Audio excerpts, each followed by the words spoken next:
In this digital era of 21st century, where each and every device is using digital data for processing stuff and giving some output, processing digital data is easy and provides a good amount of privacy for any user. Now, we are still using the analog signals in day-to-day life. Why? Why these signals are important to us if we have more efficient digital signals? In this video, I'll be talking about all these things and the methods like how you can convert digital to analog signals.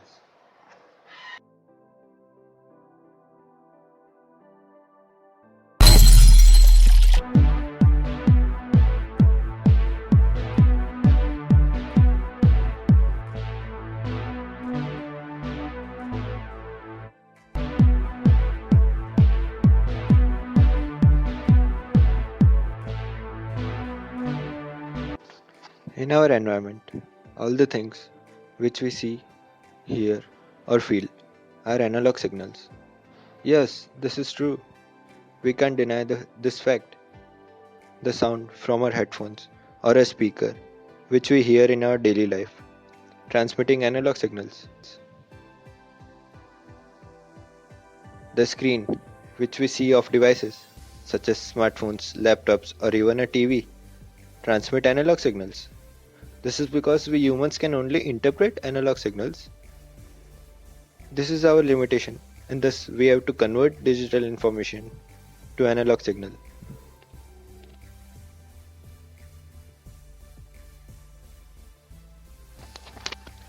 Bandwidth is one of the biggest factor when it comes to transmission of data between devices.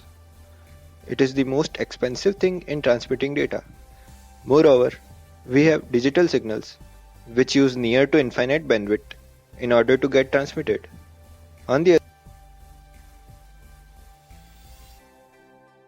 On the other side, we have analog signals, which use far more less bandwidth compared to the digital ones.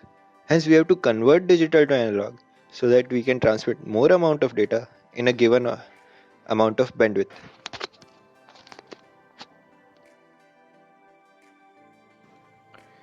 Now that we get to know as to why conversion is required from digital to analog, let's dig in and get the info about how we can do these conversions.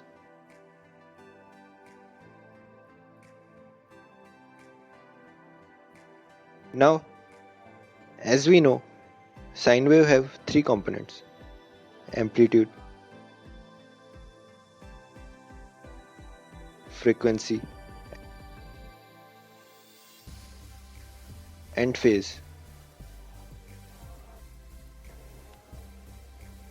We can use these components by manipulating them according to a 0 or a 1 of a digital signal and convert it to analog signal. There are three types mainly based on these three components. These are amplitude shift keying, that is ASK, frequency shift keying, that is FSK, phase shift keying, that is PSK. Amplitude shift keying. In amplitude shift keying, as we discussed earlier, and as the name suggests, we will manipulate sine waves amplitude according to the bit stream of digital signal. Like this, we can represent it mathematically. Now to do this, we have a multiplier and an oscillator. The oscillator will generate a sine wave with some frequency, and it will be feed in the multiplier. Multiplier will multiply the incoming square wave or digital wave with the sine wave generated by the oscillator. Resulting wave will be analog, representing digital data in form of amplitude. To demonstrate this, I am using Octave, an open source application. Here's the MATLAB code.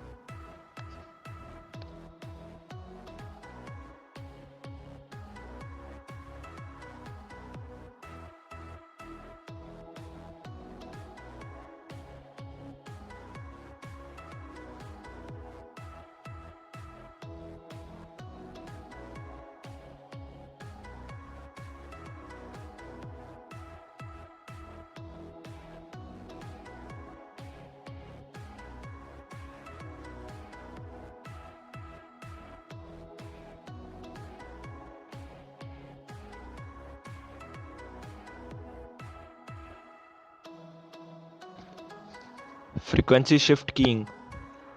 In frequency shift keying, frequency will be manipulated according to the bit stream of digital signal. Like this, we can represent it mathematically.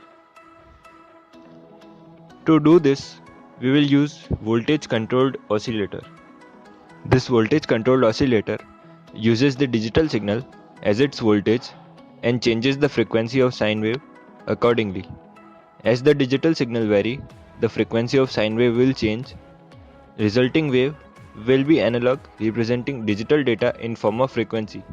To demonstrate this, we will again head towards our beloved Octave. Here's the MATLAB code.